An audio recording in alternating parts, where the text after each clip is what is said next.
Hola, ¿qué tal? Pablo Alamá. Pues muy bien, aquí estamos. A ver qué hacemos.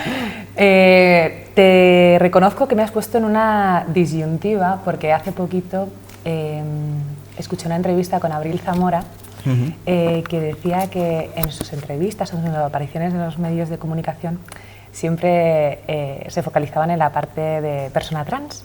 Sí. Y primero que me hizo darme cuenta de que es verdad, que tiene toda la razón, pero es que claro, en tu caso, la obra que haces, toda la temática es en relación a esto. Cuéntanos un poquito de qué va tu obra. Sí, claro, sería raro que no me preguntaras sobre esto cuando la obra va sobre todo el tema trans. La obra surge un poco de una necesidad personal de reflexionar en torno al género, ¿no? Y en torno sobre todo a qué es ser un hombre, ¿no? De alguna manera, las personas trans tenemos que construir nuestro género más de lo que lo construyen las personas cisgénero, ¿no? Porque yo creo que todo el género en sí está construido por la sociedad, pero hay personas que se lo plantean y personas que no. Las personas trans, por narices, nos lo tenemos que plantear porque estamos como generando una disidencia ahí, ¿no? Entonces, claro, durante todo mi proceso de transición, que empezó hace unos 12 o 13 años, de alguna manera yo he tenido que construir mi masculinidad y entonces como que al principio me dejé llevar un poco por lo que la sociedad considera masculino, ¿no? Y adopté un rol en el que yo no me sentía del todo cómodo y a lo largo de los años pues como que me surgió esta cosa de qué es para mí ser hombre, ¿no? Y qué significa ser hombre, qué significa lo masculino. Y lo masculino tiene que apartar por completo a lo femenino o ambas cosas conviven en todas las personas. Y a partir de ahí empecé como a reflexionar sobre eso, empecé a escribirlo y salió un poco el germen de lo que es esta pieza teatral, ¿no? Que ya va más allá de eso también. Pues hablo sobre el panorama actual, el cómo en política de alguna manera se ha convertido en un debate público muy polarizado además, entonces yo trato como de aportar como un poco de ligereza y de luz a todo esto a través de la comedia también y a través de el normalizar el género y que el género sea un espectro, no algo como súper fijo, ¿no?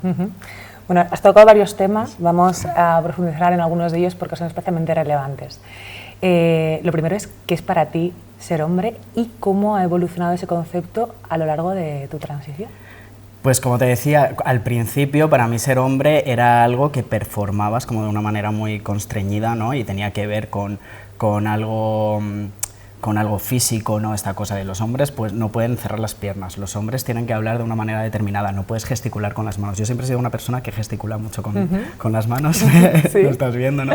Entonces de repente era como, no puedo hacer esto, ¿no? Entonces como que era algo como muy de lo que te dicen de pequeño, ¿no? De los hombres no lloran, los hombres no expresan emociones, los hombres tienen que aguantarse, tienen que ser fuertes, ¿no? Entonces todo eso cala y al principio pues no lo cuestionaba mucho, pero me empecé a dar cuenta de que no estaba del todo cómodo con eso y que había evidentemente una parte femenina en mí, porque al final también he sido criado como mujer, ¿no? Y lo que se me ha enseñado socialmente de pequeño, que al final es lo que más permanece en la vida, es el ser femenino, ¿no? Y no lo era de pequeño, pero de repente ahora, en los últimos años, como que he ido abrazando esta parte y ahora mismo creo que para mí ser hombre es que ya no significa nada, o sea, como que no... Creo que deberíamos llegar al punto en el que ser hombre o ser mujer no significara nada o no hubiera una diferencia sustancial. Creo que simplemente son arquetipos, son conceptos que tenemos socialmente, pero que no debería, lo femenino y lo masculino no debería estar asociado a hombre o mujer, sino que todos tenemos una parte femenina, una parte masculina, podemos fluir, puedes sentirte más masculino un día, más femenino otro, y no es algo que debería estar tan asociado de esa manera tan cerrada al sexo, ¿no? Al ser hombre o ser mujer. Y vinculada mucho a los genitales, ¿no? Sí.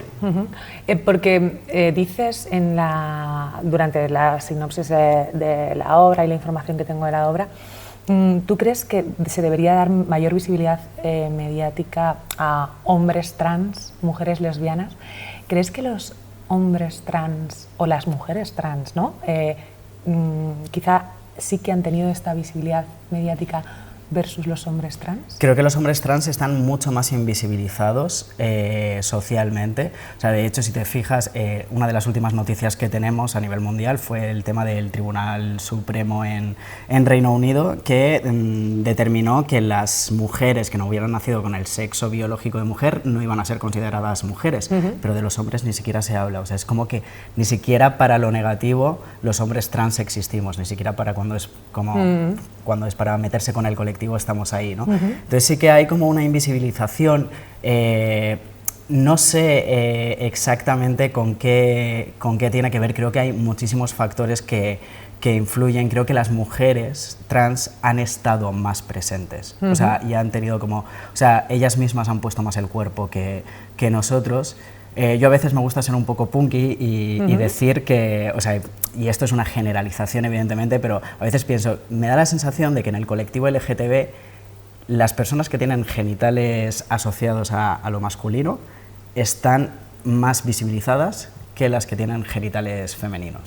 Entonces, no sé si ahí hay algo del patriarcado que está como atravesando, no lo sé, o sea, y creo que puede ser un motivo, creo que no es el único, pero sí, creo que necesitamos visibilizar más a los hombres trans, igual que las personas bisexuales, por ejemplo, o las mujeres lesbianas, que los hombres homosexuales han estado siempre como muy visibilizados, pero dos mujeres lesbianas se han considerado durante mucho tiempo amigas, ¿no? ¿Por qué está ocurriendo esto? ¿Por qué no estamos visibilizando como toda esta parte? He destacado una cita que es tuya, que dices, la inseguridad la encuentro a veces autoimpuesta y otras veces es violencia que viene desde fuera. ¿A qué tipo de violencia os enfrentáis las personas trans? Yo he de decir que soy una persona que considero que no he sufrido grandes violencias, pero sí microviolencias. Por ejemplo, cuando estaba empezando la transición, en ese momento, ahora la ley afortunadamente ha cambiado, pero en ese momento, hasta que no llevabas 2 años en hormonas, no podías cambiarte el nombre y el sexo en el DNI. De manera que te obligaban a hormonarte durante 2 años, cosa que eso ahora, por mucho que se estén diciendo en los medios, cambia, porque ahora ya no tienes la necesidad de hormonarte. Tú puedes decidir, no me hormono, me autodefino como hombre y puedo ir y cambiarme los documentos de identificación, pero en ese momento no. ¿Y esto qué significa? Esto significa que yo voy al supermercado, o en ese momento iba al supermercado, pagaba con mi tarjeta de crédito y la cajera o el cajero del supermercado me decía, pero esta tarjeta no es tuya, porque este no es tu nombre. Y entonces yo, de repente, tengo que estar saliendo del armario y dando una explicación a una persona que no conozco para comprar una barra de pan. Y eso es violencia. En algo tan común como ir al supermercado. Pero ya no solo en ese momento de la transición, sino ahora mismo me sigue ocurriendo. Por ejemplo, una de las violencias que sufrimos muchas personas trans es a la hora de ir al médico. Si yo, por ejemplo, quiero pedir cita con ginecología, voy a tener que dar un montón de explicaciones. Me ha ocurrido, de hecho esto es una de las escenas de la pieza, me ha ocurrido de llamar por teléfono a una clínica privada de ginecología y que la persona que coge la cita me diga, no, yo es que no te puedo dar cita porque eres un hombre, y yo tener que explicarle por teléfono toda mi situación y decirme, bueno, vale, lo entiendo, pero no te puedo dar cita porque el sistema informático no me deja. Entonces, de repente, eso son violencias. ¿Qué pasa? Que a lo mejor una persona pues con una autoestima enorme, que está como perfectamente con el tema, pasa por encima y dice, bueno, me da igual, hago todo este papeleo, hago lo que haya que hacer y pido la cita. Pero habrá muchas personas que quizá tengan un día bajo o que no se encuentren súper cómodas y dejen de ir al ginecólogo, ¿no? Entonces, de alguna manera, son violencias que, o sea, que escondidas, que pueden afectar a nuestra salud, ¿no? Hablabas antes de, bueno, claro, es obvio que es un tema político, y hablabas antes de Reino Unido. Yo he rescatado una frase de Carla Antonelli, hace poco, que dijo en la Asamblea de Madrid, no sé si la escuchaste, que decía, no se les cae la cara de vergüenza al pretender eliminar y cercenar de esta sociedad a un grupo de personas perseguidas históricamente. Estamos levantando cabeza intentando ocupar un lugar en esta sociedad. No vamos a volver a los márgenes. ¿Tú te has sentido en los márgenes de esta sociedad? Yo afortunadamente no me he sentido en los márgenes de la sociedad, porque creo que soy una persona que ha tenido como ciertos privilegios, he tenido una familia que, bueno, al principio les costó, pero me han apoyado en general, no ha habido como no he tenido una discriminación en casa, no he tenido como una violencia en casa en ese aspecto. He podido estudiar, he podido un poco hacer lo que siempre he querido, ¿no? Obviamente con límites y sabiendo que vivimos en una sociedad que muchas veces no es fácil, un sistema que no es fácil, pero afortunadamente no me he sentido en los márgenes, pero sé que no ha sido por ser trans, ha sido por mi contexto familiar, por mi contexto social, porque he tenido de alguna manera esa suerte, pero tengo compañeros que no han tenido esa suerte, o sea, y bueno, si te vas a mujeres trans de cierta generación, la mayoría tuvieron que dedicarse a la prostitución para poder sobrevivir, porque no había otra opción, y esto pues sí, ocurre bastante. Sí que me ha pasado a la hora de, pues cuando empecé la transición, a la hora de encontrar trabajo, tenía como cierto miedo de, en la entrevista de trabajo debería decir que soy trans, porque de repente yo cuando empecé la transición estuve una temporada trabajando con niños en unos campamentos de verano, una academia de inglés y tal, y digo, ostras, es que a lo mejor si los padres se enteran de esto, a lo mejor de repente no quieren que haya una persona trans cerca de sus hijos, porque yo sabía que había cierto estigma, por muy modernos que nos creamos ahora, ¿no? También han pasado 10 años de esto, ahora la información que hay no es la misma que había antes. Ahí voy, has visto, veíamos como la parte negativa, pero ¿has visto también una evolución mínimamente positiva, esperanzadora? Sí, creo que en los últimos años se ha empezado a hablar de esto un montón, para bien y para mal, porque, como te decía antes, creo que se ha visibilizado mucho, pero también se ha polarizado. Entonces ahora es como que o a tope los trans o muerte a los trans, ¿no? Es como que hay como dos discursos muy polarizados, que creo que también tiene que ver con el momento que estamos viviendo, donde todo se polariza por el uso de las redes sociales, las fake news, todo esto, ¿no? Pero creo que sí que ha habido muchos avances, y el hecho de que hoy en día tengamos una ley estatal que recoge los derechos de las personas trans, creo que es un gran avance. ¿Que esa ley puede ser mejorable? Probablemente, como seguramente todas, pero ya es un gran paso, y sí que se habla de esto y sí que hay información. Yo cuando en 2012-2013 fue cuando me enteré por primera vez, con 20 años, de que existían los hombres trans. Hoy en día un chaval adolescente que esté planteándose la posibilidad de que sea trans, seguramente ya tenga un referente, ya sepa dónde ir a buscar, ya sepa con quién hablar. Yo en ese momento no tenía ni idea, y eso es bastante. Y hablabas de polarización, he recogido una cita de Carla Antonelli, pero también una de Mónica Lavín, diputada del PP para la Asamblea de Madrid, decía: la autodeterminación de género es un concepto totalmente ajeno a la ciencia y al derecho. ¿Qué opinas de esta afirmación? Bueno, te está hablando sobre ciencia una persona que representa un partido que hasta hace nada no creía en el cambio climático, o sea que no sé, la ciencia supongo que les viene bien cuando les viene bien. El tema científico en todo esto siempre ha sido una cosa que ha estado muy presente, ¿no? Y se ha intentado como estudiar la relación biológica que puede tener el ser trans, ¿no? Y de repente en la ciencia se ha hablado como de cerebros de hombre, cerebros de mujer, y la realidad es que, bueno, puede que haya algo neurológico ahí o algo biológico, pero la realidad es que es algo social, o sea, es algo de cómo hemos construido la sociedad y cómo la dividimos y cómo la binarizamos, y de repente hay alguien que no se siente cómodo en eso, pero no creo que haya, o sea, pensar que hay una razón biológica para ser trans, o sea, sería como pensar que hay una razón biológica para ser homosexual, y eso ya lo dejamos atrás mucho tiempo. Entonces, ¿por qué? O sea, igual que tú te autodeterminas como persona que tiene una orientación sexual, pues homosexual o bisexual, ¿por qué no ibas a poder autodeterminarte como hombre o como mujer? Si es solo un concepto. O sea, lo que yo no entiendo es por qué les molesta tanto. Es como si me da la sensación de que piensan que les estamos obligando a convertirse en hombres o mujeres cuando no lo son, y es como, no, si es que nosotros simplemente, no sé, estamos sintiendo así, o estamos pasando por este proceso, o estamos sintiendo el género de esta manera, y queremos poder ser libres en esto, pero esa libertad a ti no te va a afectar en nada. Y durante la obra de teatro haces preguntas provocadoras sobre los genitales, ¿no? Y enlazando un poco con esto también, sobre estas etiquetas que históricamente hemos tenido asociadas a los géneros. ¿Qué prejuicio crees que es el que os toca más recurrentemente a las personas trans? ¿O qué te ha tocado a ti personalmente? Hay algo, ahora yo creo que no se hace tanto y creo que tiene que ver con esta visibilización y que hay más información, pero durante muchos años la primera pregunta que recibía cuando decía que era trans era ¿estás operado? ¿No? Y era como, ¿estoy operado? Pues de apendicitis, ¿no? O sea, es como, ¿qué más te da? ¿Y estoy operado de qué? Como que, y esto tiene que ver con la medicalización y con el tema biológico, ¿no? Se asocia el ser trans con que te tienes que haber cambiado los genitales y te tienes que haber hecho una cirugía, cuando me consta que el porcentaje de personas trans que se hacen una cirugía de reasignación de sexo son muy pocas, porque no son cirugías agradables ni que funcionen súper bien, son cirugías muy complicadas que probablemente terminen mal. Entonces es como...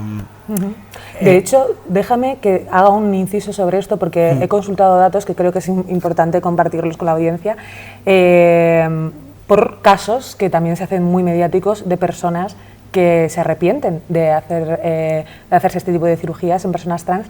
Es menos del 1%, pero es que hay un 13-14% de la sociedad que al hacer este tipo de cirugías, como puede ser la mastectomía, en el caso del cáncer de mama, también se arrepienten, porque como tú bien decías, es una cirugía especialmente agresiva y complicada, no tanto que ver con pues el posicionamiento en este sentido. Perdón, que he cortado.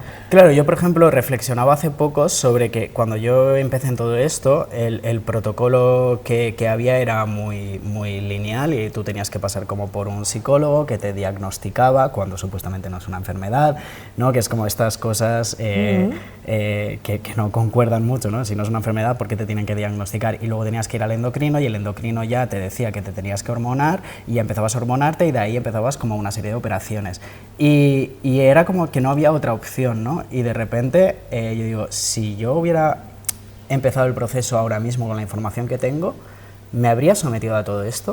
O sea, ¿me habría hormonado o no? No lo sé.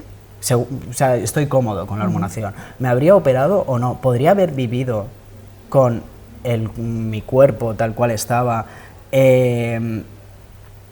y haber estado cómodo con ello, autodeterminándome como hombre? Es como una de las cosas también que planteo en la pieza, ¿no? Es como que te obligan a pasar por una serie te obligaban a pasar por una serie de sitios, y de repente dices, ¿y si esto no hubiera sido necesario, no? Entonces, cuando hablan de personas que se arrepienten y todo esto, yo creo que hay que cogerlo con pinzas. ¿Se arrepienten de qué exactamente? Que yo diga esto significa que me arrepiento de hormonarme. No, no me arrepiento de hormonarme. Significa que creo que en el momento en el que no lo decidí, no lo estaba decidiendo yo, lo estaba decidiendo un médico. Y yo no tenía toda la información. Has comentado que tú hiciste la transición con 12-13 años. No, 21. Ah, vale, en pero 2012. Con 12-13 años comenzaste a plantearte... Yo, bueno, o sea, creo que desde pequeño ha habido algo que estaba ahí, ¿no? Yo desde muy pequeñito ya le hacía como preguntas a mis padres, como ¿por qué yo no puedo mear de pie? ¿Por qué yo me quiero cortar el pelo? ¿O cuándo voy a ser un hombre? Como que había algo como muy inocente, porque no tenía ni idea. Es que te estoy hablando de que a lo mejor tenía 5 o 6 años, no lo sé, o cuando hice la comunión yo quería ir vestido de marinero y no con el vestido, ¿no? Como que siempre ha habido algo ahí, pero como no lo sabes, bueno, pues vas conviviendo con ello. En un momento dado, ya más en la pubertad, pensé, bueno, pues a lo mejor simplemente soy una mujer lesbiana y mi expresión de género pues es más masculina. Y entonces es como un proceso al que yo no le puse nombre como tal hasta los 20 años, pero porque hasta los 20 años yo no supe que existían los hombres trans. Por eso creo que también es importante como el tener toda esta información ahora. Pero sí, es un proceso que, bueno, va variando, al no tener tampoco tanta información, como que fue como un proceso de encontrarme y de búsqueda constante, de decir, bueno, pues quizás soy lesbiana o quizá a lo mejor pues no soy nada, simplemente estoy fluyendo, así un poco. Y eso, o sea, creo que uno de los prejuicios también que existen es en esta transición tan importante, ¿no? Que te toca, comienza el germen tan pequeño y luego se desarrolla en la adolescencia y acaba con 20 años. Y luego tocaremos el tema del proceso infinito, que me ha gustado mucho. En todo este proceso hay una equiparación que noto con la parte homosexual, que históricamente también, lo has dicho, se asocia a una enfermedad o incluso que afecta el contexto en el que se desarrolla la persona en sí, ¿no? ¿No te resulta curioso? Y a lo mejor es que necesitamos más años para evolucionar como sociedad y quitarnos, ¿no?, todos estos prejuicios que llegamos a nivel histórico, como hemos hecho ahora con los homosexuales, que es algo mucho más extendido, ¿no? Sí, yo creo que la sociedad también tiene que vivir su proceso de transición, ¿no?, en estos temas. Y yo me acuerdo cuando ponía la tele, cuando era pequeño, en los años 2000, que de repente encendías la tele y los personajes homosexuales eran súper estereotipados y todavía había muchos insultos, de estos que supuestamente no son insultos, pero que sí que lo son, hacia hombres homosexuales. Y ya poco a poco, ahora tú ves hombres homosexuales en la televisión y no todos parten de ese estereotipo, no todos tienen el conflicto de ser homosexual, y creo que sí que en el tema trans sí que estamos empezando, o sea, ya ha habido como, ya empiezan a verse en la ficción, entonces empezaron como muy estereotipados, generalmente mujeres trans interpretadas por hombres que además todo el rato se les insulta o denigra de alguna manera, de no, es que es un hombre pero se viste de mujer, ¿no? Y es como, y ya poco a poco, ahora las personas trans que vemos en ficción, que al final son nuestros referentes, porque es lo que la gente en su casa puede ver para saber que esto existe, ya empiezan como a ser más políticamente correctos, a estar como más incluidos, pero sí que es verdad que todavía en la ficción lo que vemos son personas trans que tienen que su conflicto es ser trans, ¿no? Su conflicto es que tiene que hacer la transición, su conflicto es que tiene que salir del armario con su familia, su conflicto siempre está en torno a eso, ¿no? Creo y espero que llegará un momento en el que podrá aparecer una persona trans en la ficción cuyo conflicto sea cualquier conflicto de cualquier persona y no su transición en sí, ¿no? Y ya empieza a haber algo de eso, ya hay gente que está como centrándose en eso, ¿no? O que aparezca una persona trans en una ficción sin necesidad de decir que es trans, ¿no? Igual que no estás todo el rato remarcando que una persona es cisgénero o heterosexual. Pero sí, creo que la sociedad tiene que ir viviendo su proceso, y para eso creo que el arte, la cultura, los medios de comunicación, la ficción ayuda mucho, porque genera esos referentes del futuro.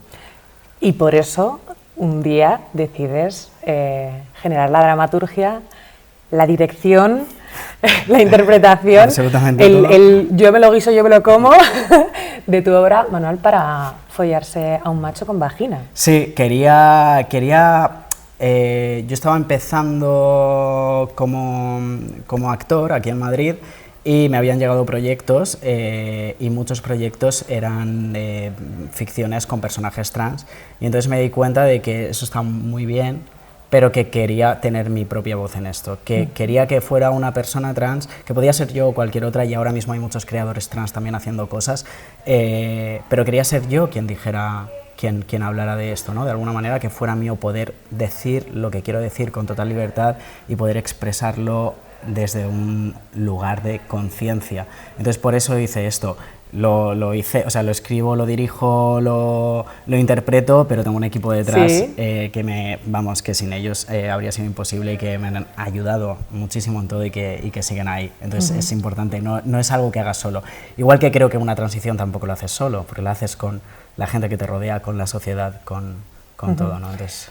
Y dentro de este equipo está Antiel Jiménez, que hace la parte del diseño escénico, donde la escenografía parte de un vacío y se va configurando de una forma un poco íntima, ¿no?, a través de la adolescencia. ¿Cómo convives con esta construcción del espacio durante la función? Pues claro, cuando planteamos el tema de toda la plástica escénica, teníamos como varios conceptos, ¿no? De alguna manera queríamos que fuera muy minimalista, porque hay algo de como que la identidad es quitar capas, quitar capas, quitar capas y quedarte con lo esencial. Entonces necesitábamos que fuera esencial, pero en toda la obra hay un punto un poco punky, un poco de la adolescencia, entonces como que también queríamos eso, ¿no? Y pensábamos en, vale, necesitamos algo como bastante vacío, en un buen sentido de vacío, ¿no? De hemos quitado muchas capas y estamos en lo esencial, pero tiene que aparecer de alguna manera la habitación de ese Pablo de 15 años que está pues, tocando la guitarra, enfadado con el mundo, que haya algo de eso, ese punto de rabia que puede como aportar luz y aportar fuerza, ¿no? También dentro de toda la madurez de una persona de 30 años que está hablando sobre el género, quiere decir que entonces de alguna manera en el espacio era como intentar hacer convivir ese Pablo adolescente con el Pablo adulto, y Antiel lo hizo muy bien. Entonces sí, es como que empieza un poco el escenario prácticamente vacío, hay bueno, sí, la gente que venga a verlo, pero nada, hay como un elemento al fondo que en ningún momento se sabe muy bien qué hace ahí hasta el final, entonces queríamos como un poco generar esas cosas como un poco más sugerentes y que hubiera muy poca cosa, para también centrarse como en el discurso. Sí, en el discurso, en lo importante, pero la estética está ahí, está presente. Y claro, la obra tiene una duración reducida como todas las obras de teatro, pero tú hablabas del proceso infinito en esa transición de la identidad hacia lo masculino, pero donde también hay una cabida de lo femenino, ¿no? ¿Cómo combinas estos dos géneros actualmente? Es curioso porque la obra empieza casi más en lo masculino y termina en lo femenino, ¿no? O en el abrazar lo femenino, que creo que también ha sido mi proceso en la transición hasta ahora, como que empecé en una cosa muy posada de lo masculino, de cómo tiene que actuar y verse un hombre, y ahora los últimos años ha sido más el recuperar mi feminidad y estar cómodo con eso, y incluso que sea algo que puedo mostrar con orgullo, ¿no? Que no me haga menos hombre el ser femenino, ¿no? Y en la obra pasa eso, porque además empieza con los 5 primeros minutos de la pieza es masculinidad, que yo creo que la gente se puede incluso asustar de Dios mío, va a ser todo el rato así, y de repente no, de repente el viaje es cómo convive todo esto y qué más, qué queremos que signifique la masculinidad. No es un poco resignificar eso, y la obra va como hacia ese viaje. Y para los que nos están escuchando, y ya para terminar, si alguien está planteándose, no sé si esta obra es para mí, ¿qué les dirías? Que prueben. O sea, que yo creo que es para todo el mundo. Muchas veces viene como mucha gente del colectivo a verla, y a mí me encantaría que viniera gente que no forma parte del colectivo, porque cuando ha venido gente que no forma parte del colectivo, a una función vinieron como un grupo de mujeres de unos 60 más o menos, que no tenían ni idea de nada, y cuando salieron dijeron, madre mía, si es que yo no sabía que todo esto existía, y aún así hacían preguntas, porque hacían preguntas que yo les decía, esto no se pregunta, esto no se puede preguntar, y decían, ¿pero por qué? Pero era como desde un lugar de curiosidad y de querer aceptar y de querer saber. Entonces creo que es importante que venga, obviamente que venga gente del colectivo, porque a mí eso me hace sentir abrazado y acompañado, pero que venga gente que no sea del colectivo, que venga gente que incluso piense que no le va a gustar. Porque, oye, si no le gusta, genial, pues luego la puedes criticar y te desahogas un poco, y siempre viene bien un poco de hate, ¿no? Pero, ¿y si te gusta qué? O sea, o si de repente hay algo que te gusta, a lo mejor te aporta algo, no sé, yo creo que no pierdes nada. Pues ya lo sabéis, en el umbral del primavera, Pablo Alamá, manual para follarse a un hombre con vagina. Muchísimas gracias, Pablo. Nada, gracias a ti.